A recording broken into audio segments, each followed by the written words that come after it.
తాండూరు పట్టణంలో గత 5 రోజుల నుంచి పూజలు అందుకున్న గణనాథులు బుధవారం భారీ ఎత్తున నిమజ్జనం కార్యక్రమం జరిగింది. ఈ కార్యక్రమానికి ముందు వినాయక మండపంలో నిర్వహించి లడ్డు వేలంపాట భారీగా తాండూరు పట్టణంలో పలికింది. ఒక్కొక్క మండపంలో లక్షలకు పైగా లడ్డును వేలంపాటలో భక్తులు దక్కించుకున్నారు. పాత తాండూరు చింతామణి మండపంలో 3,51,000 రూపాయలకు రొంపిలి సంతోష్ కుమార్ దక్కించుకున్నారు.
చేయండి, షేర్ చేయండి. కోసం ఛానల్ ని సబ్స్క్రైబ్ చేయండి.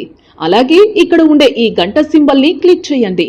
మేము అప్డేట్ చేసే ప్రతి వీడియో నోటిఫికేషన్స్ మీకు వచ్చేస్తాయి.